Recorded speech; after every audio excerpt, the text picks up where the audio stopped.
With the release of Black Panther Wakanda Forever, it's time for me to rank all 30 MCU movies in a 3-part series.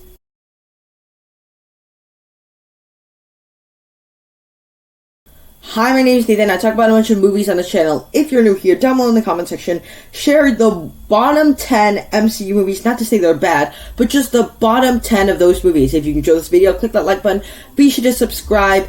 And with that said, let's begin the ranking. Coming in last place is Captain Marvel, a very uneven addition to the MCU. And it's very confusing the way our lead character is structured. People are telling her what to do, how to think, what she's supposed to think of herself, and even her powers are questionable. Does she need a helmet to breathe in space or not? Why is she taking so long to beat up 5 people in the final battle? And that's not a very compelling arc when she's powerful at the beginning and more powerful at the end.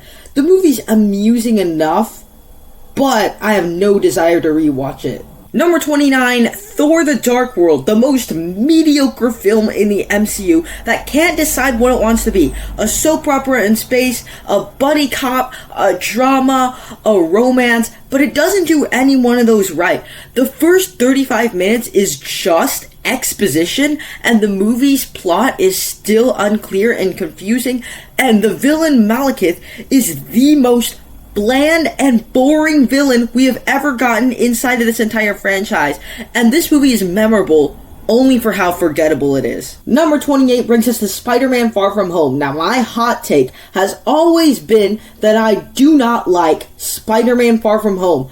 The villain, to me, Mysterio, Jake Gyllenhaal gives a great performance and all, but he's essentially just the Mandarin from Iron Man 3 all over again, which was just an odd choice to me. The main plot is confusing as Tony Stark gave a high schooler highly dangerous glasses without instructions. Doesn't seem like something Tony Stark would do. It's fun enough, but by the end of it, it just didn't make any sense and sacrificed too much credibility, and that made it a bit distasteful and unsatisfying. Number 27, Eternals, probably the best looking film on this list. It's the most ambitious film on this list, and the most polarizing film on this list. To me, this is a film that was a mix of all those, but some of it just fell apart. I think it would have worked better as a TV show on Disney Plus where there's more time to develop everything, but as is, there's just too many subplots, there's weird character motivations, and the plotting doesn't really make much sense, and so I couldn't really enjoy this film. Number 26, Thor Love and Thunder. This is a film that when I first saw in the theater, I saw it in an IMAX screening. I liked it enough, but it has not aged well at all for me, and it has diminished my liking of this film, and I just don't really know what they were doing with it. Taika Waititi decided to crank the goofy sliders up to 11, and it took everything too seriously. While Thor Ragnarok balanced out the silly and the serious, this movie's just a bit too goofy.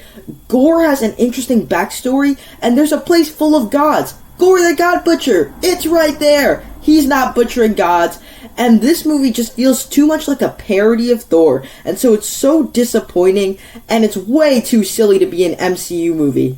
Number 25, Iron Man 2, a rushed sequel with a great cast and a sloppy script. There's simply just too many plot lines about Tony's daddy issues, Whiplash, figuring out stuff, and Whiplash is dead for most of the movie, therefore it doesn't have any tension to forward momentum the story, and the movie's surprisingly light on action. There's 3 short action sequences in the entire movie because of production troubles about this sequel being rushed to the theater, and so we got this movie that I think would have worked better if they were just given more time. And then we have Ant-Man and the Wasp, and I think I go positive on this movie and throughout this list. This is a film that it's the most light-hearted MCU film to me. There's a bunch of fun antics that it does that doubles down on the first film, but as fun as all of that stuff is, it has a frustrating plot and a villain. If the characters had just sat down and had a conversation with our main antagonist, this film would have been over already.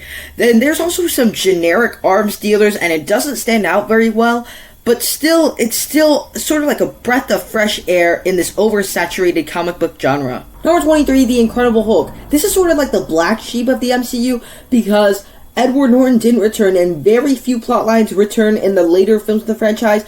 But if you just take it on its own terms, it's a fun standalone Hulk film. There's some great action sequences that are all different in some way. One's in broad daylight, another one's in like horror in the dark style, and then we have our final showdown in the city. And there's interesting characters on the journey Bruce Banner's on this movie. And this movie is certainly not incredible, but it's a good watch. Number 22, Thor. This is a good movie with great legacy actors, but it hasn't particularly aged well over the years. You could feel the MCU trying to find its form in Phase 1, balancing out the silly with the serious, and therefore the tone is uneven. The first half in Asgard has almost no jokes, and the second half in Earth has this goofy Looney Tunes humor style about Thor getting hit by a car and stuff like that. Still, there's some fun to be had, but this is not one of the most sort of MCU movies that you would feel like you would need a rewatch. Closing out about a 10 is Avengers Age of Ultron. This one doubles the amount of the first film, and that makes for some great moments, awesome action, but the information that they're presenting for the plot to move forward isn't particularly clear to the audience watching this movie, and for that reason, this is a pretty confusing film when it really shouldn't be. But also, this is a film that there are just some weird stuff with it that where the plot just jumps around from here to here, but still, this is a good movie. I just wish they could have done something better to make the story clearer. Over on my channel, I have more content like this. Check those out right now. Be sure to click that like button and subscribe. Thank you guys so much for sticking around to the end. I will see you in part 2.